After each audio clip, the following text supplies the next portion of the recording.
and arrive at a dorm room.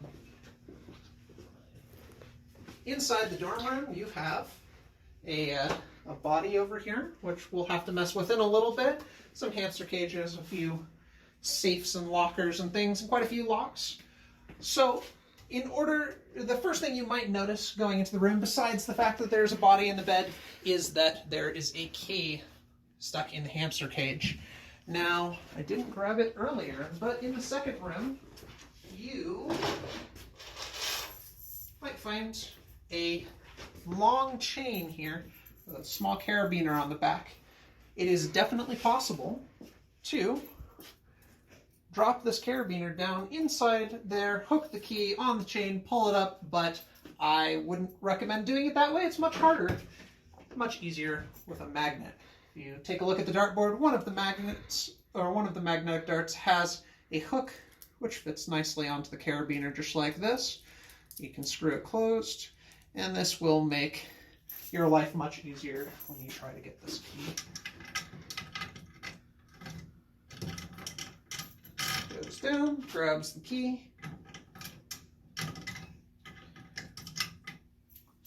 and there we have a key for the padlock over on the safe.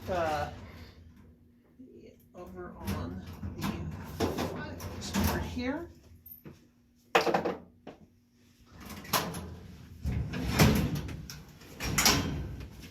Where you will receive a backpack. The backpack contains two things of import. The first is a notebook that contains a leather strip with a whole bunch of squares, some X's, a few things like that. And it also contains a ton of large wooden letters. Now you might be wondering, where could we put a collection of large letters? And what might this leather strip mean? Well, to answer that question, we are going to need to pay a visit to Anita Legg. She's got a great name. She's the employee of the month. But Anita's been sleeping for far too long, and we need her out of the way so that we can find where those letters go and what that strange collection of boxes was. You will need to fill this crossword out with the letters provided, which will give you a very silly phrase of iceberg gun under drain knot. The words themselves don't mean anything. There's no iceberg gun. There's no drain knot. However, you might have noticed that there are a few spots marked on the leather strip that you found from the book. That will give you 2 of the 3 letters that you need. But in order to get the third, we're going to have to venture back to the first room.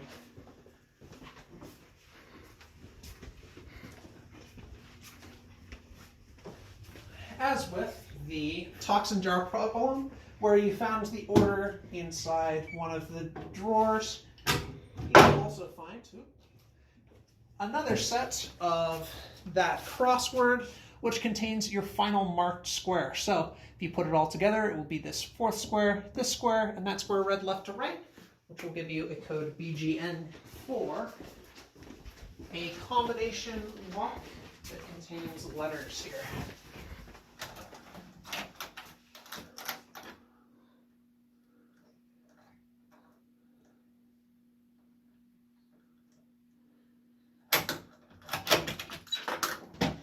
Upon opening this drawer, you will notice that there's not much in it other than a carving of some sort of furniture and a small magnetic key. Now, out in the first room, you might have noticed that we have opened most of the drawers on that dresser.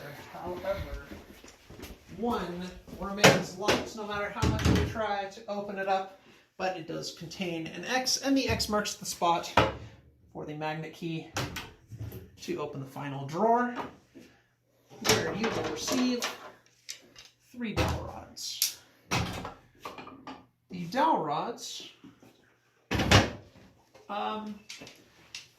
you will need to take these dowel rods, and there are a couple news articles on here, but We like our workspace nice and clean so that we can find secret holes in the drawer so that we can do something with these dowel rods.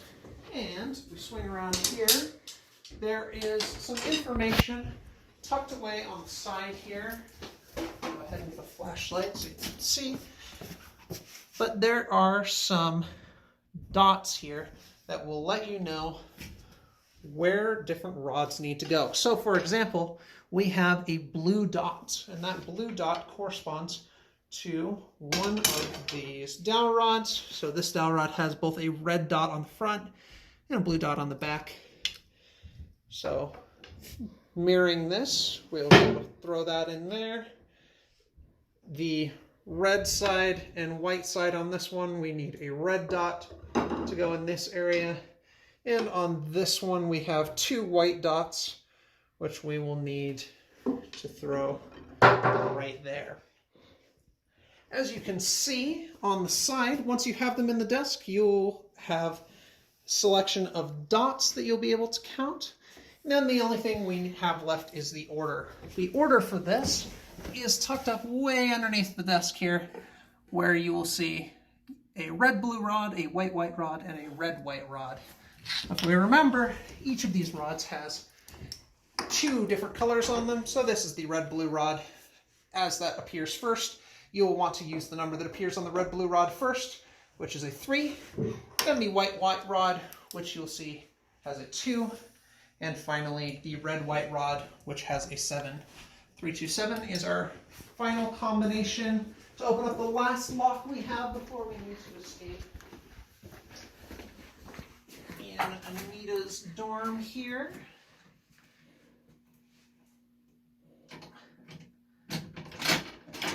Alright. On which we'll find half of a note that will help us out with a note we would have found earlier here,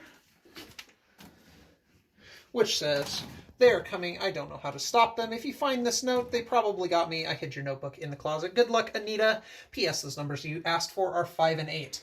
Now remember, we have been looking for this notebook containing the antigen for the entire room, so we are close to the end, but unfortunately, Anita locked her closet.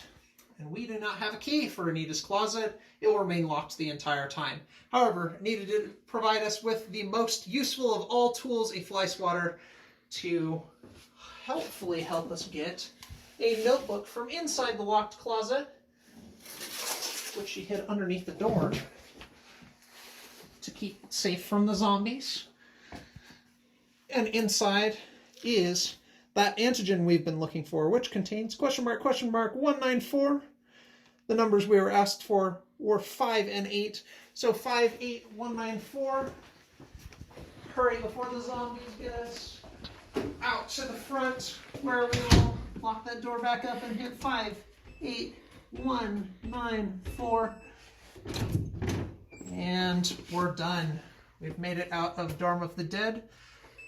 That is the room for you. Thank you so much for watching me do it. Thank you for being our test subject. Yeah. Thank you, Andrew.